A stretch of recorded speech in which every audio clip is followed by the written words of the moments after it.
Hello and welcome to the Seatton Education Podcast, where we delve into all things home education with expert guests from around the world.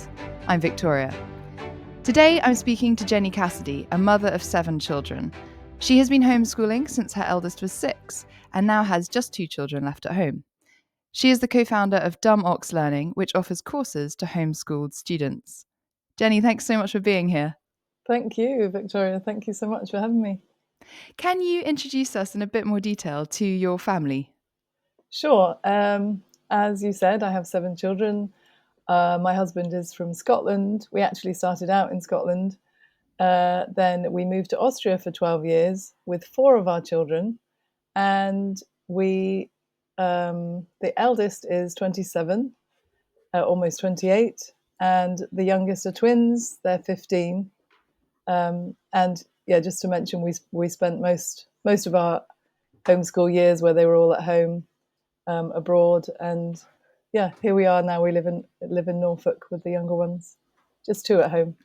And you've homeschooled all of them from the beginning? Yes. Well, our eldest went to school in a little village in the Highlands of Scotland for 2 years. To me, I look back and think he started very young, actually. So when we started homeschooling, he was 6, but he had actually had 2 years of he learnt to read in school. But yeah, since our eldest was 6 and all the way through, yeah. So what prompted you to do it? I think we'd heard about it a little bit, but it wasn't like we were majorly convicted or anything. It wasn't. We'd heard about it. We knew a couple of families, but not really. We weren't exposed to it all that much. But when my husband had an opportunity to go study in Austria, which is how we ended up there, there was a community of mostly Americans, but actually an international community. And there was families that homeschooled there. And we were just going for 2 years. So we were like, oh, why don't we try that homeschooling thing? You know, It's going to be a couple of years. The kids are little. We only had our eldest at school age, really. The next one was just coming up school age. And we thought we'd give it a go and see what happened, thinking maybe it would just be for that 2 years. We didn't know what was going to happen next. But of course, we ended up staying much longer than we anticipated. And I think once you've started for some time, I mean, it's just, you personally, it's a no-brainer. You're not going to go back. Yeah, just explain to people why that's the case. Well, for us, I suppose it just took on a whole way of life. You know, it's not just like, okay, they're either in school for these school hours or we do the school hours at home and then everything else is normal. It was it becomes a way of life, and it becomes part of your family and how you interact together and work together and how you're a team and how I don't know, it's like the whole culture of your family it's part of your life. So if that life is going the way you want it to go and you're happy doing it, why would you change the culture of your family, kind of thing? I think it's great that you've chosen that word, family culture, because that's something that has come up time and time again in the people that with the people that I've spoken to. And you obviously have, I think by most definitions, a lot of children. Have you seen, how do you think those sibling relationships have been shaped in this kind of way of life? I think it's phenomenal. I think that's like one of the really big things for me is, I mean, we do have a big family, so I think that plays into a family culture, of course. I guess it must be different if you just have 1 or 2. But for us, I see the relationship they have between them, and just that bond that's within the family is just huge. I never experienced that when I was growing up. And I think a lot of that was to do with going to school. You had your life and your siblings had their lives in a lot of ways for so many hours of the day, and it didn't really overlap, and you didn't interact with people who were your age, weren't your age. You tend to have a peer group and you stuck within that peer group so much more. And I think the beauty, a big, I don't know, I've never made a top 10, but I think that would be one of my main things, having that, like you say, the family culture and those relationships, and it's like they're best friends with their siblings. Yeah, that's amazing. Yeah, That's it's such a nice inevitable, I thing. suppose. And they're my best friends too. Like it's your, I don't know, it's, you're with each other all the time. Of course you're going to grow stronger together, and you go through everything, and Yeah, I mean, you say of course, but I don't think that is, for whatever reason, I really don't think that is in most people's minds. When you meet a boyfriend or a girlfriend, if someone said, "Oh, don't spend much time with them. That's the best way to get to know them." Yeah. You'd say, well, that's obviously a really crazy logic. That when you meet someone, that's exactly what you want to do. You want to spend time with them. You want to get to know them. You want to understand how they operate in all these different scenarios. And through doing that, you obviously become close to them. And yet so many people, it's just normalized that you don't spend that much time with your children. From, increasingly, you're like me in the UK, and increasingly now children are at some form of school, preschool or nursery or whatever, but basically from 2. And that's a lot of your child's life that you're not with them. And of course that's going to have an impact on the relationship, surely. I mean, I remember somebody once saying to me, oh, they'd drive me crazy if I had them at home all the time.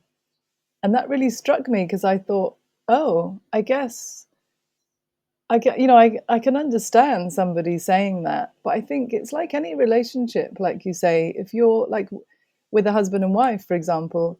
I know if for whatever reason, I don't see my husband a lot, say, he's doing whatever, we're just sort of separate more, and we're not getting the time together, it'll start to be irritating. Yeah.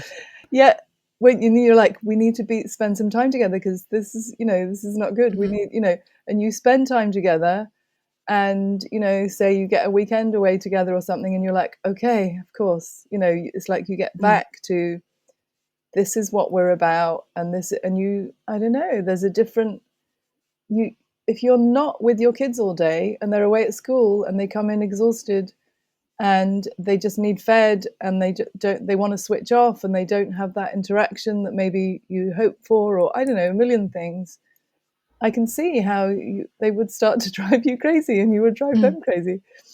I think that's a really, really good point to make, because also you just know them that much less. So it takes longer to work out, why are they annoyed, or what's me, or, I remember when I was at school, my mother would sometimes pick me up and she could tell something was wrong, but I was so young that probably something had happened at school, but I probably hadn't fully realized what had happened. And then my poor mother would be trying to get it out of me. And then, maybe 3 days later, we'd work out, oh, that thing that the girl said to you near the locker really upset you, or whatever. But almost like the child is too young to kind of internalize that problem and articulate it.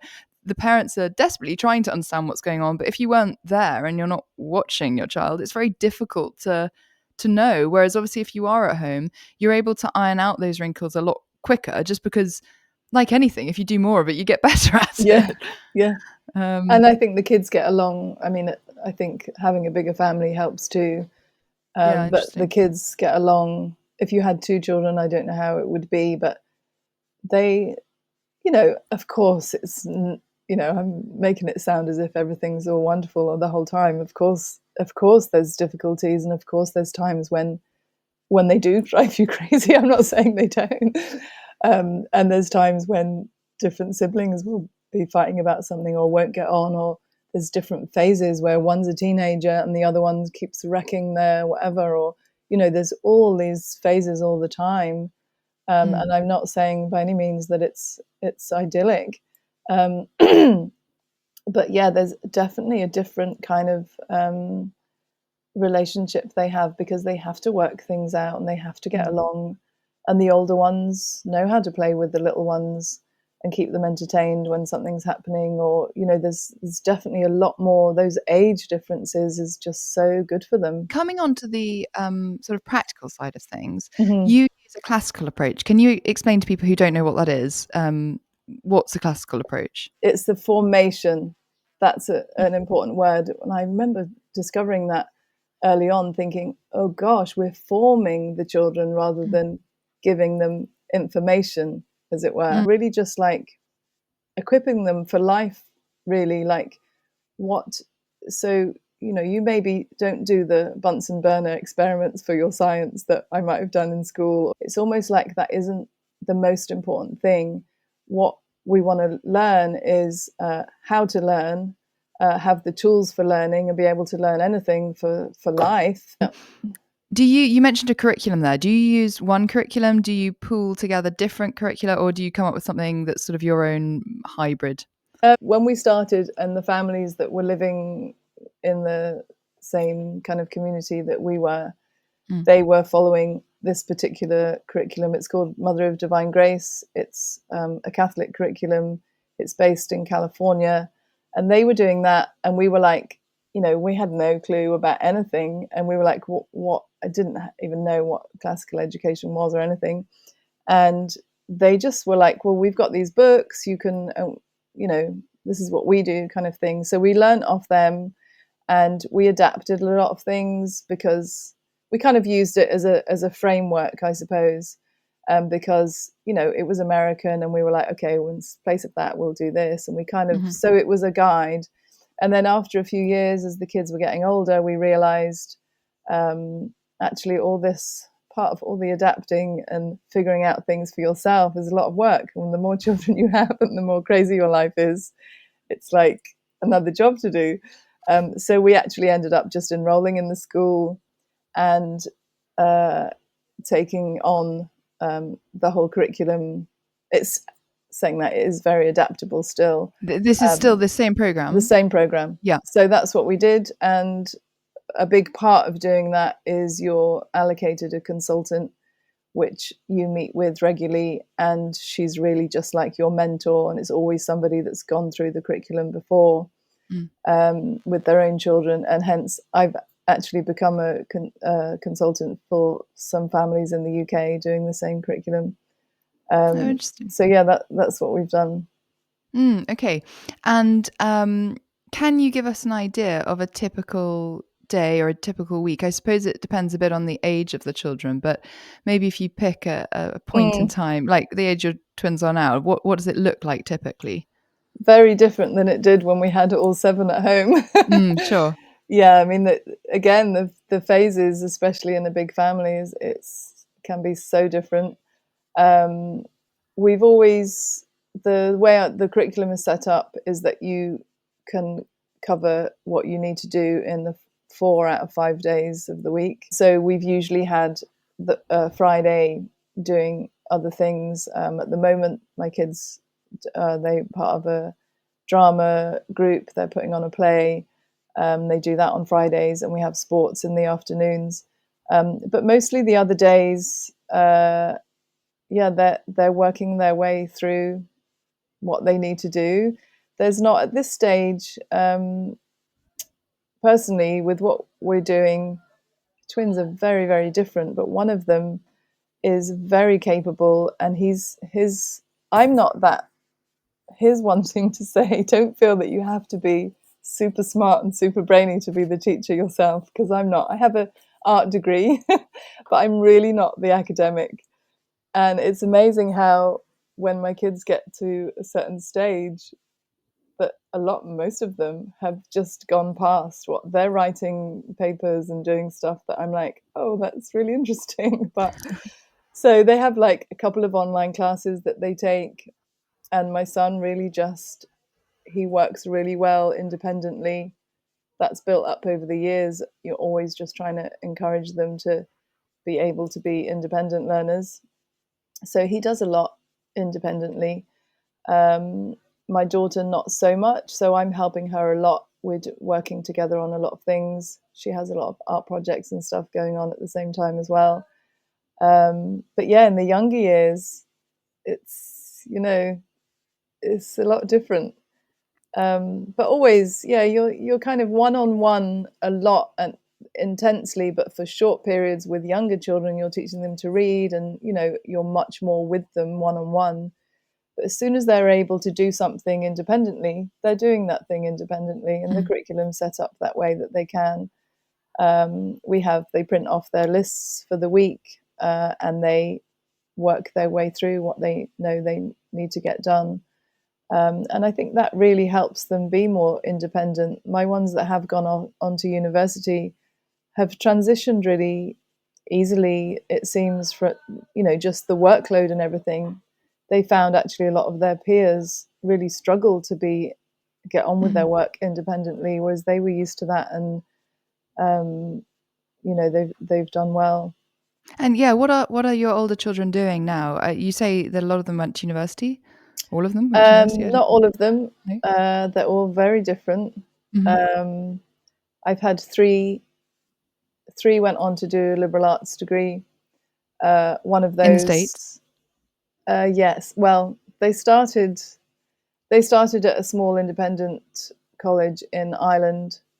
One of them did 2 years there, one did 3 years there, and then my three eldest, they did end up, for different reasons, it was never quite planned that way, but they ended up going to 3 different places in the States the same year.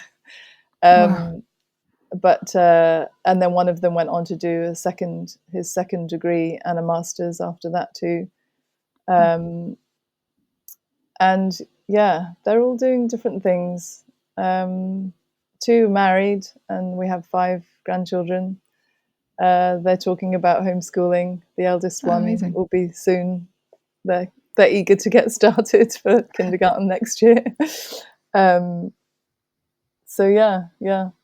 And that's interesting that they've done different things, because I think that's one of the big draws of homeschooling, that you can tailor the education and therefore the options and the paths to your individual children in a way that I think sometimes is quite difficult in a class where the teacher's got 30 children and they're trying to find some sort of average that will work for everyone. Yeah, that's a huge thing, of course, that you can tailor to that child, and you get to know that child so well.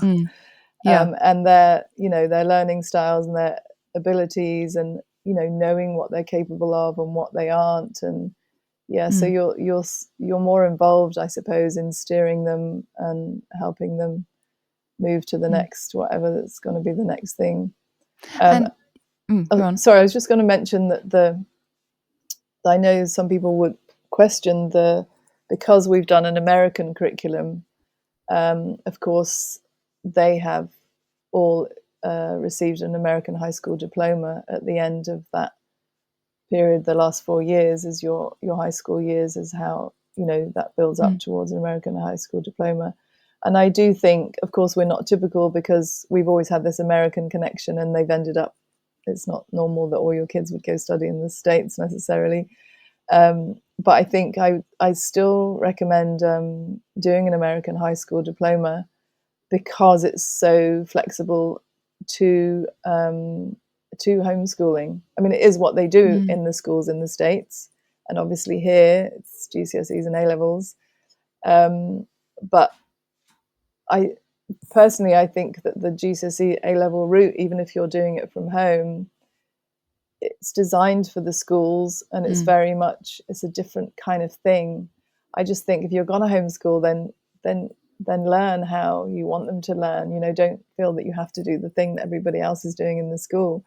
So the American system is just more flexible. It's not, you can adapt things a lot easier than you can GCSEs.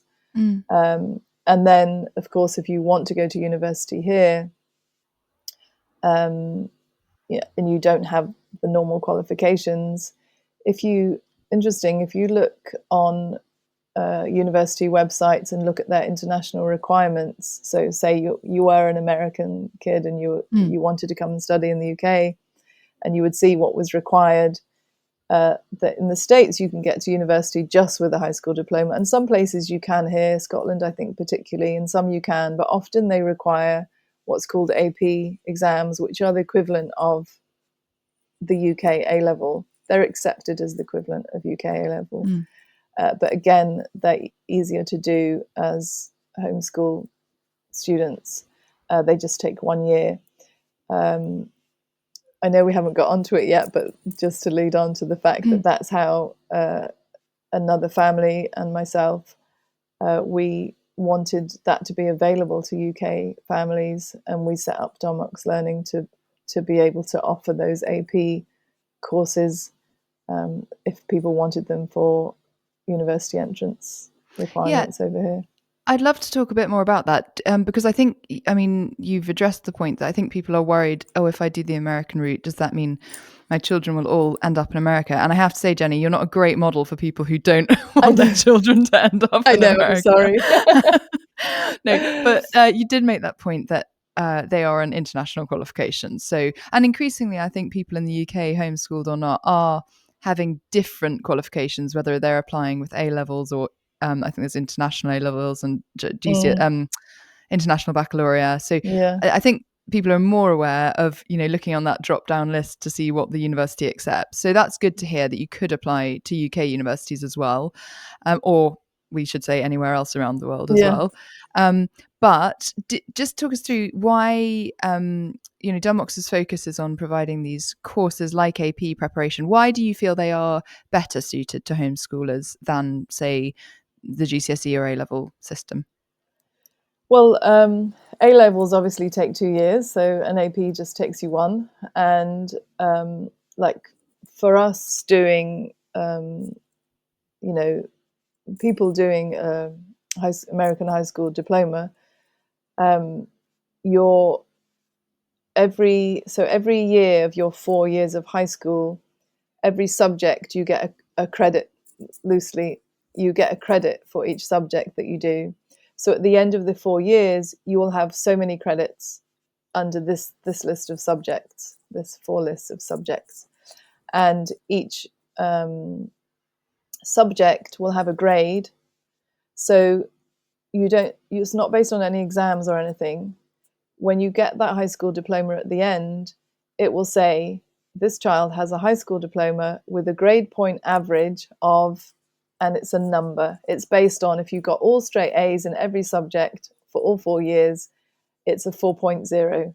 So somebody can, and if you got some B's and some A's, maybe a couple of C's, it might be a 3 point, whatever, So that's how it's marked. So somebody can see, unlike, this child has so many GCSEs and they got these scores in them all, grades. This is based on your 4 years of work, what you've studied, what you've, all the subjects that you've done, and this is how well you did in them all. So that's basically how the high school diploma works. If you wanted to go on and do, and just to mention also that it finishes a year, you typically finish it at 17, more like 18. So it's almost like in the middle of sixth form. So it takes a bit longer. Generally, it's possible to squeeze it into 3 years, but generally you're finishing a year later than GCSEs, but a year sooner than A-levels. But if you wanted to have APs, for example, for university requirements, you can put them in your high school years and get credit for them. So you might typically say, okay, I'm going to have my child to do 1 AP in their 10th grade. I'll have them do 2 APs in their 11th and 2 in their 12th. I can add them to their transcript. They'll work on them just like they would be working on any other subject. They don't take over everything. You might need to do, I'd say on average, if you're doing an hour and a half a day for that subject, typically, so it's like a normal subject. It's not like you can't just carry on with your other schooling. And then you get credit for your high school diploma with those. You can be finished at what would be like after the middle of sixth form college, say, and you can have 5 A-levels equivalents. Yeah.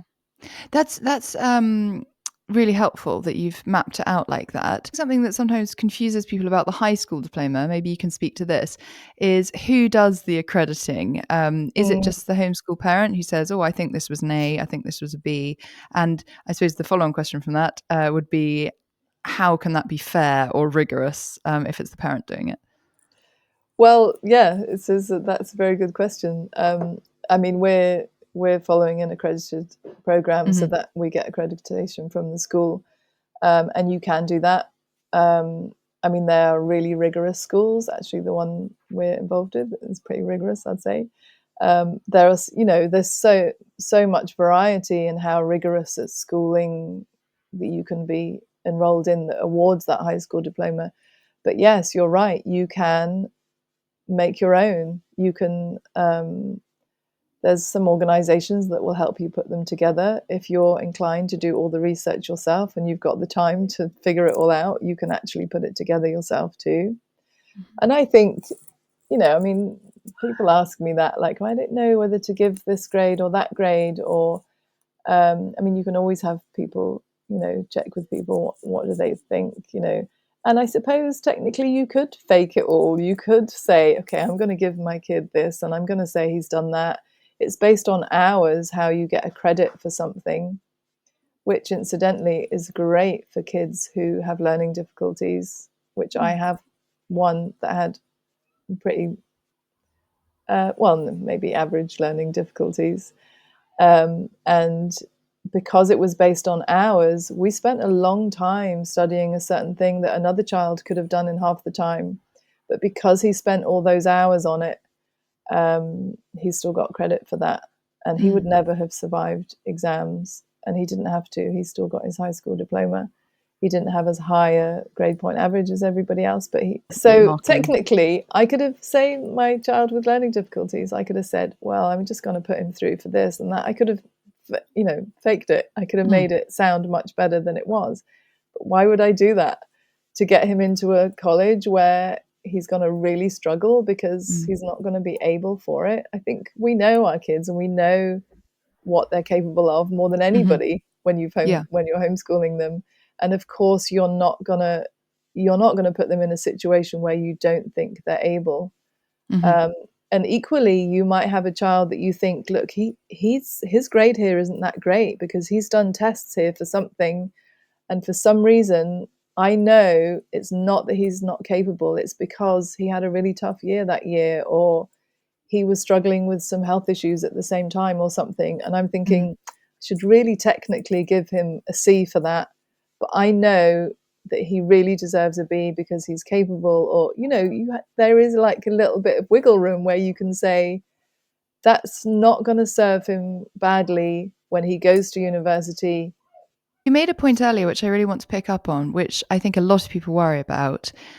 That point of, if I'm not academic and if I'm not, and even down to individual subjects, or if I'm not a science major, if I'm not a literature major, how can I possibly teach my children those things? I think there's just so much available nowadays. Not so much what you're learning, it's been able to learn and helping them become learners, as it were. And I found that if they're interested in something, they will figure it out and they'll find out, and they'll, have a passion for something that they'll want to study, and they'll take off more than I would have the ability myself to do. Then, of course, you have online classes, and, it's possible to study for AP exams yourself. I mean, if you had a science background yourself, you could say, okay, let's get you through this, prepare you for this exam. Dumox Learning is obviously done providing the teachers to help with that preparation. There's lots of online stuff now. The program that we do, there's a basic program and you don't have to take any online classes, but there are hundreds of online classes to take. So my kids, when they're in high school, I've usually had them take a online history class because I just don't feel able to, cope with that. Sometimes I've said, I'd really like to study this myself. Let's do it together. And you know, it's like you're learning with them. I've learned so much. And you know, if you've got a curriculum or a program that is designed in that way, that it's for homeschoolers to be able to, you know, it's different than being a teacher in a classroom. I could never be a teacher in a classroom, but I can learn with my kids, and we can, you know, learn how to learn and figure it out together. You don't have to be a teacher to be a homeschooler. No, definitely not. I mean, I really wouldn't see myself as a teacher at all. But what you do with your, you know, we teach our kids all the time, right? You're continually teaching them about the world and what they're doing and how it's just like an extension of that. You're like, okay, you need to learn how to write well. We're going to figure out, you know, how to do this. And we're going to, so you're continually parenting in a lot of ways. And where you don't feel able and they're older and you feel more out of your depth, you delegate that to someone else. My husband's done different things with them too. He's always been the Latin teacher. And I suppose my last question would be, what for you has been the best thing about homeschooling? I think, again, the whole family culture thing. Just, you know, at this point now, I think we've only got a year and a half to go. And, you know, looking towards the end and, you know, looking back over that, I'm really recently thinking, gosh, it's going to be so quick and we're going to be finished. Yeah. And looking back and thinking, wow, I mean, there was times when it was crazy and you're thinking, what are we doing? Are we mad? You know,